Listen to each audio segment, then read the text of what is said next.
हाँ जी, तो फिर आज हम बात करेंगे इंडिया जीडीपी ग्रोथ के बारे में। क्या इंडिया की जो जीडीपी ग्रोथ और कंटिन्यूअसली इंक्रीज हो रहा है इंडिया जीडीपी ग्रोथ के मामले में, तो वो असलियत में एक चैलेंज है हमारे इंडिया के लिए या फिर ये सच में एक अपॉर्चुनिटी बनकर उभर सकता है हमारे इंडिया के लिए?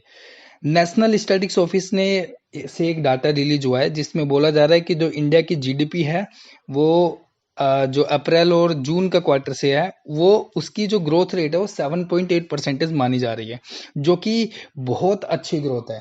और ऐसा माना गया है कि जो इंडिया की इकोनॉमी है वो वर्ल्ड की फास्टेस्ट ग्रोइंग इकोनॉमी में से एक है। हाल ही में हम ये समझते हैं कि असलियत में जो जीडीपी असलियत में होता क्या है, ग्रोस टू डोमेस्टिक प्रोडक्ट्स असलियत में होता क्या है। एक कंट्री में पर्टिकुलर पीरियड ऑफ टाइम में प्रोड्यूस होने वाले गुड्स और सर्विसेज की वैल्यू उस कंट्री के टोटल जीडीपी से उसे कैलकुलेट किया जाता है। एक साल के अंदर अगर किसी भी देश में प्रोड्यूस होने वाली चीज़ों से किसी भी प्रकार का कोई मनी ट्रांजैक्शन होता है तो उससे देश की जीडीपी ग्रोथ कहलाई जाती है। और अगर इसे देश की पॉपुलेशन से डिवाइड किया जाए, उस जीडीपी को, जो टोटल जीडीपी को देश की पॉपुलेशन से डिवाइड किया जाए तो वो पर कैपिटा जीडीपी कहलाती है। तो बजट जो था वो कहता है कि 2014 को जो बजट था वो कहता था, जो कि लगभग हमारी जो ग्रोथ है, जीडीपी ग्रोथ है 2014 से लेकर 2022-23 के इस डाटा से ये लगभग डबल हो गई है। इस डाटा रिप्रेजेंट करता है, ये डाटा की जो ग्रोथ है वो 98.5% से बढ़ी है। और जो अपोजिशन है, जो कांग्रेस पार्टी है, वो अपने समय के डाटा को रिप्रेजेंट करते हैं। वो कहते हैं कि हमारे समय पे जो ग्रोथ थी वो ऑलमोस्ट 250 गुनी ज्यादा थी तुम्हारे हिसाब से। तो ये माना जाता है कि जो इंडिया की पर कैपिटा ग्रोथ है वो इंक्रीज तो हुई है। क्या वो असल मायने में इंक्रीज हुई है या फिर ये सिर्फ डाटा ही रिप्रेजेंट करते हैं? तो इसके हिसाब से इंडिया की पर कैपिटा इनकम कई गुना बढ़ जानी चाहिए। तो क्या असलियत में वो कई गुना बढ़ी है? तो हम बोलेंगे हाँ, इंडिया की पर कैपिटा इनकम बढ़ी जरूर है, लेकिन बाकी देश के आधार पर इंडिया का जो डाटा है वो काफी खराब कहलाता है। इंडिया की पर कैपिटा इनकम 197 देशों में से 142 काउंट की जाती है।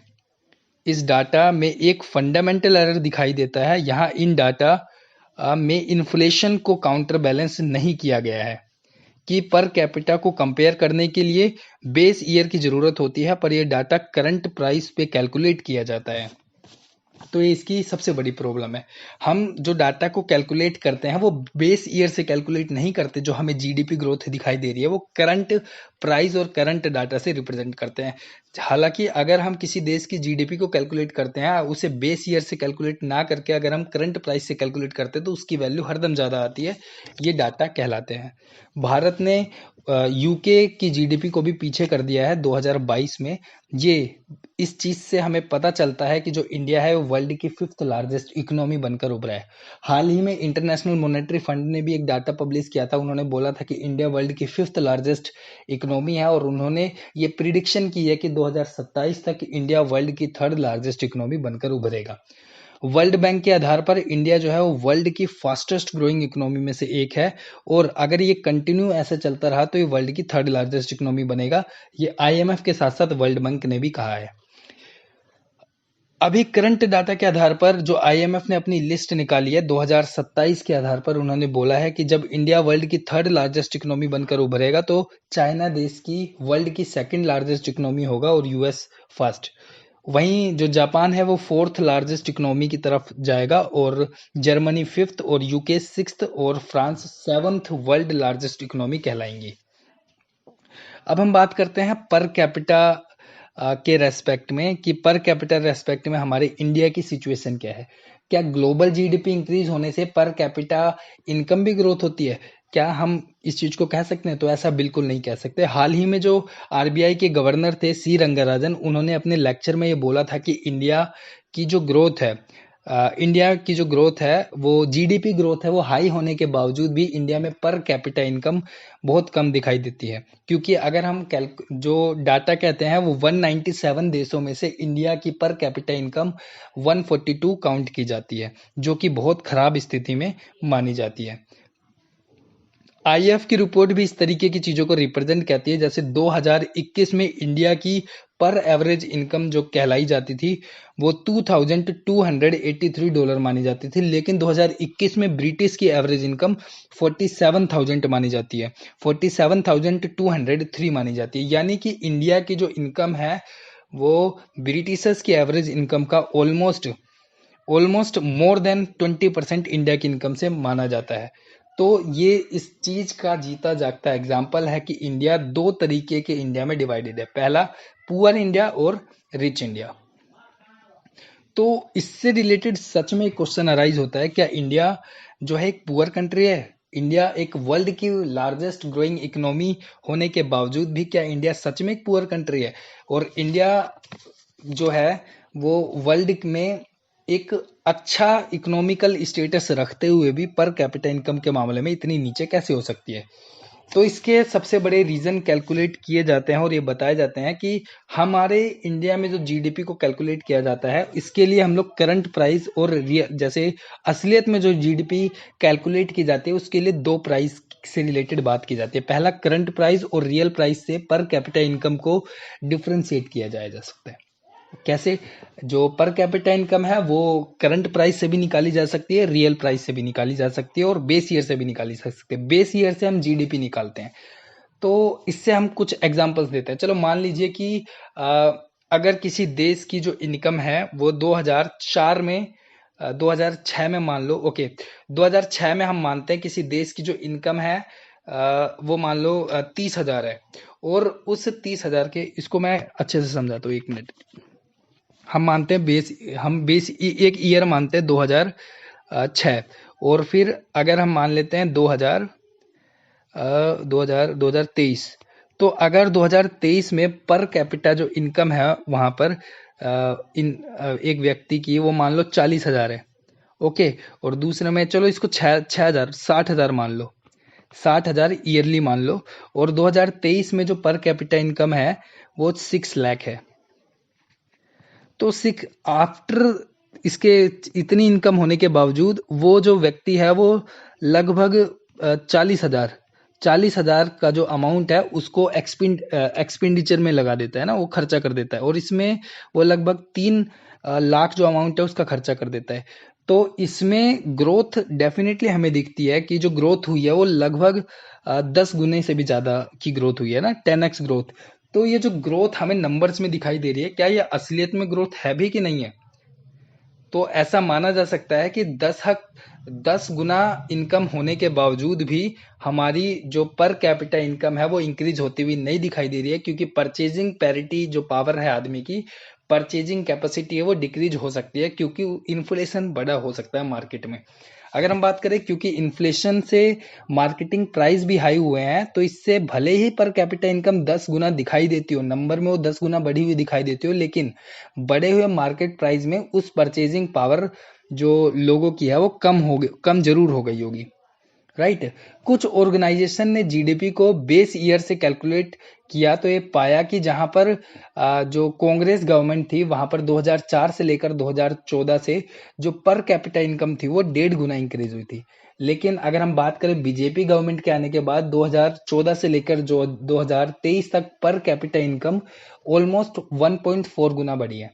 इसमें कोविड जैसे बुरे ईयर्स भी रहे हैं, कोविड जैसे कैटास्ट्रोफिक ईयर भी शामिल थे, जिसकी वजह से हम इसकी ग्रोथ को 1.4 गुना बढ़ाया हुआ देखा जाया जा सकता है। कुछ इकोनॉमिक्स का ये भी कहना है कि कंट्री से पर कैपिटा इनकम ग्रोथ हुई है पर काफी कम हुई है, क्योंकि जैसे जिस तरीके से हमारी जीडीपी बढ़ रही है उस तरीके से हम लोगों की पर कैपिटा इनकम बढ़ती हुई नहीं दिखाई देती है। तो ये इकोनॉमिक्स का कहना है। भले ही इंडिया वर्ल्ड की 5th लार्जेस्ट इकोनॉमी बनकर उभरा है, but the per capita income is considered to be the low with respect to the another country, okay. अगर हम बात करें आईएमएफ की रिकॉर्ड के बारे में, अगर हम बात करें आईएमएफ के अकॉर्डिंग जो 20 इमर्जिंग मार्केट है उनके पर कैपिटा जीडीपी के मामले में उनकी ग्रोथ करे तो इंडिया की जो ग्रोथ है वो वर्ल्ड के सबसे बॉटम ग्रोथों में से एक मानी जाती है, किसके? पर कैपिटा इनकम के मामले में। और भारत की यह सिचुएशन पिछले 20-21 साल से बनी हुई है। मतलब अगर हम कैलकुलेट करें तो 2000, 2001, 2003 से ये जो सिचुएशन है वो बनी हुई है कि हमारी जीडीपी वैल्यू तो कंटिन्यूसली इंक्रीज होती है, पर कैपिटा इनकम नंबर्स में इंक्रीज होती है, लेकिन उसकी वजह से मार्केटिंग प्राइस इंक्रीज होने के कारण लोगों के अंदर परचेजिंग पावर पैरिटी कम हुई है। तो हम ये नहीं कह सकते कि पर कैपिटा इनकम इंक्रीज हुई है। लेकिन अगर हम बात करें बट चाइना में जो परचेजिंग पावर पैरिटी के आधार पर अगर हम बात करें, तो वहां पर जो डॉलर की बात करें वो है 2886 पर कैपिटा जीडीपी है, और चाइना जो रैंक के आधार पर 17th पोजीशन पे आता है। और 2023 में 2000 की बात करी हमने, इसको मैं एग्जैक्टली लिखता हूँ। ओके, 2000 जैसे हम चाइना की बात कर रहे हैं, चाइना ने 2000 जो ईयर था, और हम कंपेयर कर रहे हैं 2023 ईयर से, तो 2000 ईयर में चाइना के जो पर कैपिटा इनकम थी वो इतने डॉलर थी, और 2023 में जो पर कैपिटा इनकम आई है चाइना की वो $033 है। $23,033 रुपीज है पर कैपिटा इनकम। तो यहाँ पर चाइना वर्ल्ड पर कैपिटा इनकम के आधार पर 17th पोजीशन पे आता था, और इस समय जो चाइना है वो वर्ल्ड के 19th पोजीशन पे आता है पर कैपिटा इनकम के आधार पर। वेयर जो हमारी इंडिया है वो 142 पोजीशन पे आती है वर्ल्ड के आधार पर, जहां पर ऑल ओवर 197 कंट्रीज का कंपेयर किया जाता है। तो अगर हम बात करें करंट सिचुएशन के मामले में, जो इंडिया की रैंकिंग है 142, और चाइना की पर कैपिटा इंडेक्स के मामले में रैंकिंग है 9। तो हम कह सकते हैं चाइना पर कैपिटा इनकम के आधार पर, जीडीपी के आधार पर बहुत अच्छा करते हुए दिखाई दे रहा है। तो हम ये भी कह सकते हैं कि दुनिया के अलग अलग देशों में इन्फ्लेशन और स्टैंडर्ड ऑफ लिविंग अलग होने के कारण दो देशों में जो परचेजिंग पावर जो होती है, मनी परचेजिंग पावर होती है, वो अलग अलग हो सकती है। जैसे कोई सामान अगर इंडिया में 20 रुपए का है, तो हालांकि हम ऐसा नोटिस कर सकते हैं कि वो सामान अमेरिका में या ऑस्ट्रेलिया में 2 रुपए का बिकता होगा। इसलिए पर कैपिटा इनकम जीडीपी को ठीक करने के लिए परचेजिंग पावर पैरिटी को लाया जाता है, और इसके आधार पर कैलकुलेट की गई जीडीपी को परचेजिंग पावर पैरिटी कहा जाता है। हमने ये बात कही ना कि अगर अलग अलग देशों में अलग अलग जो कॉस्ट होती है सामानों की हमें देखने को मिलती है, क्योंकि उनकी ग्रोथ अलग अलग होती है, मनी परचेजिंग पावर जो होती है वो अलग अलग होती है। इसलिए पर कैपिटा जीडीपी को ठीक करने के लिए हम परचेजिंग पावर पैरिटी को लाया जाता है। परचेजिंग पावर पैरिटी जैसा एक कॉन्सेप्ट लाया जाता है, जिसके आधार पर कैलकुलेट की गई जीडीपी ही हमारी असली जीडीपी मानी जाती है, परचेजिंग पावर पैरिटी के आधार पर।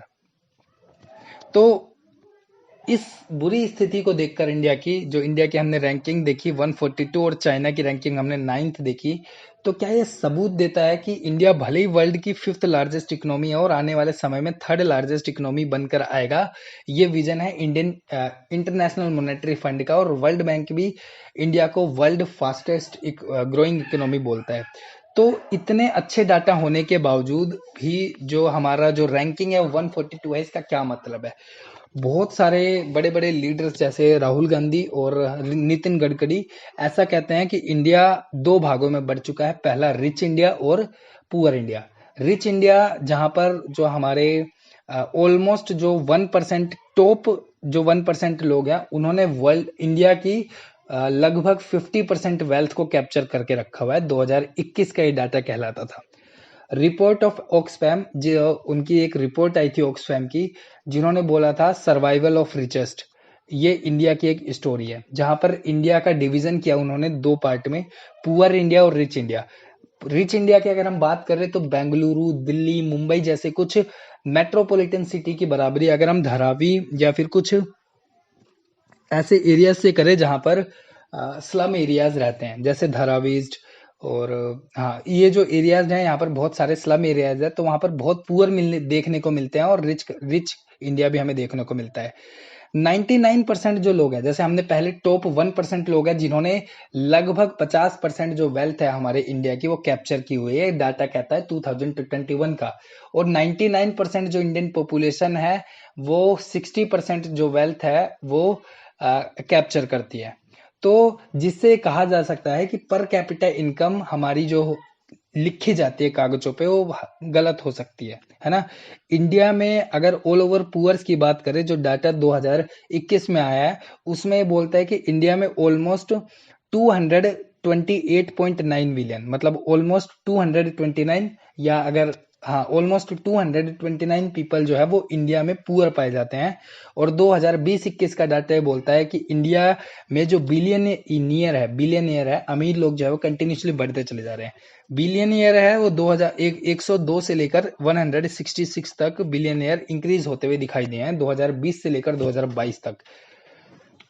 तो सच में ये एक डाटा, शॉकिंग डाटा रिप्रेजेंट करता है इंडिया की जीडीपी को लेकर, और पर कैपिटा इनकम को लेकर ये एक डाटा बहुत शॉकिंग डाटा रिप्रेजेंट करता है।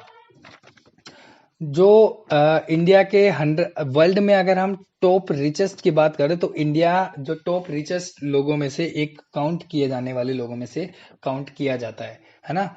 अगर हम 2022 की वर्ल्ड अनइक्वालिटी रिपोर्ट को देखें तो भारत दुनिया का सबसे अनइक्वल देशों में से एक माना जाता है, जहां पर जो बॉटम पॉपुलेशन है वो 50% जो हैंगी, जो निचले एरियाज में या गरीब पॉपुलेशन 50% एरिया में काउंट किया जाता है, जिसकी ईयरली इनकम मानी जाती है 53,600।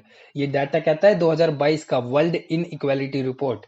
और जो टॉप मोस्ट या फिर टॉप 10% जो पॉपुलेशन है वो ईयरली साल का 11,66,250 रुपीज ईयरली अर्न कर लिया, मतलब एक महीने में वो 1 लाख अर्न कर रही है। और जो 50% जो लोग हैं वो एक महीने में 53,000 को भी अर्न नहीं कर पाते हैं। तो ये ऑलमोस्ट डिफरेंस क्रिएट होता है उनकी इनकम में 20 गुना ज्यादा। तो ये वर्ल्ड की अनइक्वल देशों में से एक माना जाता है हमारा इंडिया, जहां पर रिच इंडिया और पुअर इंडिया बहुत ही डाइवर्स फिनोमिना में रिप्रेजेंट है हमारे इंडिया में। तो इंडिया की जो रीजनल पर कैपिटा इनकम की बात करें तो 2022 और 2023 में जो रीजनल पर कैपिटा इनकम है वो कांस्टेंट प्राइस पर निकाला गया था। हरियाणा की पर कैपिटा इनकम बताई जाती है 1,81,961 रुपीज ईयरली। और जो एमपी की पर कैपिटा इनकम बताई जाती है वो 65,000 बताई जाती है। और एक डाटा कहता है जो 2021 और 2022 का है वो बिहार की पर कैपिटा इनकम को रिप्रेजेंट करता है, जिसकी पर कैपिटा इनकम 30,000 भी नहीं मानी जाती। अगर हम बात करें नेशनल फैमिली हेल्थ सर्वे का एक डाटा है जिसको हम बोलते हैं national, according to national family health survey, national family health survey, तो इसको हम शॉर्ट फॉर्म में बोलते हैं national N family health survey 5, national health family survey, जो कि बात करता है कि हमारे इंडिया के सबसे पुअरेस्ट स्टेट में से काउंट किया जाता है, जैसे झारखंड, उड़ीसा, बिहार, असम, बंगाल भी पुअर कंट्रीज में गिना जाने लग गया है। और नॉर्थ ईस्टर्न स्टेट जैसे असम, मेघालय, मणिपुर, मिजोरम, ये हमारे इंडिया के पुअरेस्ट स्टेट में से एक है, जिनकी जो इनकम जो है वो बहुत कम मानी जाती है। दैट इनकम डिस्पैरिटी देशों को पीछे धकेलने का काम करती है और रीजनल कॉन्ट्रैक्ट को पैदा करने का काम करती है। क्या चीज हमने बोला कि कुछ स्टेट की इनकम इतनी अच्छी है कि उसके बारे में हम बहुत अच्छा कह सकते हैं, लेकिन कुछ देशों की इनकम पर ईयरली 30,000 भी नहीं है। ऑलमोस्ट अगर हम बात करें कि हरियाणा की जो इनकम बताई जाती है वो 2022-23 में वो लगभग 2 लाख बताई जाती है, और बिहार की इनकम 30,000 भी ठीक तरीके से नहीं बताई जाती। तो 3 6 18 3 7 8 ऑलमोस्ट 7 गुना हैगा हमारा Haryana then compare to Bihar per capita income के आधार पर। तो ये डिस्पैरिटी, ये इनइक्वालिटी किसी देश को पीछे ढकेलने का काम करती है, और रीजनल कॉन्ट्रैक्ट्स और रीजनल डिस्प्यूट हमें देखने को मिलते हैं इस अनइक्वल स्टेटस की वजह से। अगर हम बात करें नेशनल फैमिली हेल्थ सर्वे जो 2019 और 2021 में आया था, जिसमें उन्होंने बात करी थी रूरल पॉपुलेशन की और अर्बन पॉपुलेशन की। तो रूरल पॉपुलेशन की बात करी वहां पर उन्होंने कि वहां पर रूरल एरिया में 54% जो लोग होते हैं वो पुअरेस्ट होते हैं, बहुत गरीबी रेखा से नीचे जीरो होते हैं। और अर्बन पॉपुलेशन में ऑलमोस्ट 10.4% होते हैं जो गरीबी रेखा से नीचे जीरो होते हैं, जो पुअरेस्ट कैटेगरी में आते हैं। एग्जाम्पल की बात करें, जो दिल्ली की एस्टिमेटेड पर कैपिटा इनकम बोली जाती है वो 4.4 लाख बोली जाती है। और गौतम बुद्ध नगर की जो दिल्ली के ही एक डिस्ट्रिक्ट है जिसमें हम बोला, उसकी पर कैपिटा इनकम बोली जाती है ईयरली 5.4 लाख। मुंबई की बोली जाती है 3.4 लाख और बेंगलुरु की बोली जाती है 6.5 लाख।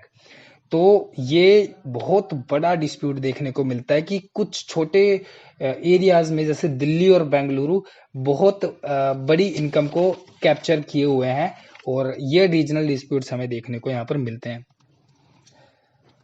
तो अगर हम बात करें कि इस रीजनल डिस्प्यूट्स को और इस पर कैपिटा इनकम के जो ये हमारे प्रॉब्लम है, इस प्रॉब्लम को वे फॉरवर्ड तरीके से कैसे सॉल्व किया जाया जा सकता है, तो हम बात करते हैं एजुकेशन को अगर हम इंक्रीज करेंगे, हेल्थ केयर सिस्टम को अगर हम इंक्रीज करेंगे, सोशल सेफ्टी को अगर हम इंक्रीज करेंगे, तो जो पुअर लोग होंगे वो इस चीज में अपने खर्चे को कम कर किसी दूसरी प्रोडक्टिव चीजों में अपने खर्चे को कर सकते हैं, जिसकी वजह से जो क्वालिटी होगी सर्विस की वो इंक्रीज होगी, है ना। और चीजें फ्री और हाई क्वालिटी में प्रोवाइड करवाई जानी चाहिए पुअरेस्ट लोगों के लिए।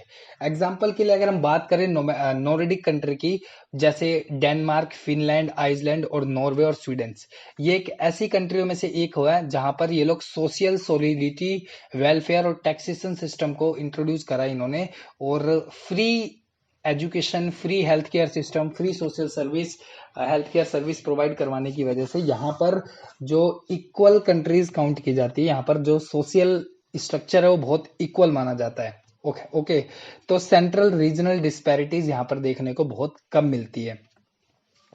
अगर हम बात करें जो एस्पिरेशनल डिस्ट्रिक्ट इन्होंने बनाए थे नीति आयोग के द्वारा, ये डिफाइन किए गए थे 100 से ज्यादा डिस्ट्रिक्ट को, जहां पर पुअर इकोनॉमिकल स्टेटस या फिर पुअर इकोनॉमिकल इंडिकेटर्स वहां पर देखने को मिलते थे। इन डिस्ट्रिक्ट को मेन फ्लो से जोड़ना ही इस नीति आयोग का काम माना जाता था, और हालांकि ये इस चीज के गवर्नमेंट ने स्टेप्स लिए थे, हालांकि ये स्टेप्स वर्क भी करते हुए बहुत हद तक दिखाई देते हैं। कई इकोनॉमिक्स ये कहते हैं कि जो टैक्सेशन सिस्टम है ये एक बहुत डिसएडवांटेज भी माना जाता है ना। वे फॉरवर्ड में हम लिख सकते हैं कि टैक्सेशन सिस्टम को इंट्रोड्यूस करके हम वेलफेयर सिस्टम को बढ़ा सकते हैं, लेकिन कई इकोनॉमिक्स कहते हैं ये जो टैक्सेशन सिस्टम है एक डिसएडवांटेज की तरह से हो सकता है, क्योंकि टैक्सेशन सिस्टम से जो ग्रोथ है वो मे भी रुक सकती है। इकोनॉमिक्स कुछ डॉक्टर्स या कुछ इकोनॉमिक्स इस चीज को रिप्रेजेंट करते हैं। अगर हम इस पीडीएफ की बात करें तो इस पीडीएफ में भी इन्होंने इसी तरीके की बात रिप्रेजेंट की हुई है। हम इस पीडीएफ के अकॉर्डिंग भी थोड़ी थोड़ी चीजें डिस्कस कर लेते हैं। करंटली डाटा जो था उन डाटास को हमने रिप्रेजेंट किया था, जो बताया था हमने आपको, वो डाटा सिर्फ यही है। इस डाटा में जो असली रिपोर्ट आई है उस रिपोर्ट को पर्सनल लेवल पे हमने इस डाटा को रिप्रेजेंट किया है आपके साथ। तो 2020 की मिड नाइन्थ इनकम में जो हमने बात करी, चाइना और इंडिया का कंपेयर किया था हमने, और इंडिया जो है वो क्विकली ग्रोथ इकोनॉमी में से एक है। इंक्रीज जीडीपी जो इंक्रीज हो रही है, क्या वो रियल में इंक्रीज हो रही है, क्या सिर्फ मेथोडोलॉजी और न्यूमेरिकल वैल्यू से ही इंक्रीज होती चली जा रही है। कोविड-19 की हमने बात करी थी, कोविड-19 के होते हुए भी हमने जो ग्रोथ की थी 1.4 गुना जीडीपी की ग्रोथ को देखा था, वेयर जो कांग्रेस गवर्नमेंट थी 2014 से पहले, वहां पर उसकी ग्रोथ 1.5 गुना देखी गई थी। तो कोविड-19 जैसे एरियाज के होने के बावजूद भी ये ग्रोथ 1.4 को अचीव करी थी। तो प्राइमरी रीजन बताए जाते हैं कि जो इकोनॉमी है, जैसे वीक एक्सटर्नल डिमांड, बाहर की डिमांड, लो कैपिटल, लोग इनकम इन्वेस्ट ही नहीं करना चाहते क्योंकि इनके पास इनकम परचेजिंग पैरिटी नहीं है ना। पॉलिसी जो है वहां पर बहुत अनसर्टेन है। हमने बोला ना कि नोमैडिक कंट्रीज हैं जो, वहां पर पॉलिसी इतनी स्ट्रांग है कि लोग वहां पर इन्वेस्ट करना चाहते हैं। यहाँ पर लोग इन्वेस्ट ही नहीं करना चाहते क्योंकि यहाँ पर पॉलिसी बहुत स्ट्रिक्ट है ना। राइज इन इक्वालिटी और पॉवर्टी, जो इनइक्वालिटी और पॉवर्टी को इंक्रीज करता चला जा रहा है कंटिन्यूसल लेवल पे। और poor performance of the manufacturing sector, हालांकि आज के समय पे मैन्युफैक्चरिंग सिस्टम की जो परफॉर्मेंस है वो इंक्रीज होती हुई दिखाई देती है, तो यही डिक्लाइन करता है, सेविंग्स को रिड्यूस करने की सबसे बड़ा कारण माना जाता है, क्योंकि सोशल सर्विस और गवर्नमेंट सेक्टर स्कीम्स ठीक तरीके से इंप्लीमेंट ना होने के कारण जो पुअर क्लास फैमिलीज होती है, मिडिल क्लास फैमिलीज होती है, वो अपने अमाउंट को इन एजुकेशन, इन सेक्टर्स पे, जो सेक्टर्स सस्टेनेबल ग्रोथ ना दिखाते हो इनकी फैमिली के लिए, वो वहां पर इन्वेस्ट करना ही नहीं चाहते। पॉजिटिव फैक्टर्स की बात करें हमने, तो पॉजिटिव सेक्टर्स में बात करें, large number of young population है, तो अगर हम ज्यादा से ज्यादा यंगर्स को अपनी पॉपुलेशन में इनरोल करेंगे तो इंडिया की ग्रोथ बहुत तेजी से दिखाई देती हुई मिलेगी, है ना। रिफॉर्म करने चाहिए, पॉजिटिव अप्रोच करनी चाहिए, तो ये इनहेंस सेक्टर, मैन्युफैक्चरिंग सेक्टर को इनहेंस करना चाहिए, सोशल सर्विस को इंकरेज करना चाहिए, मैक्रो इकोनॉमिक्स बनानी चाहिए हमारे इंडिया को। तो ये ऑल ओवर चीजें यहाँ पर बात करी।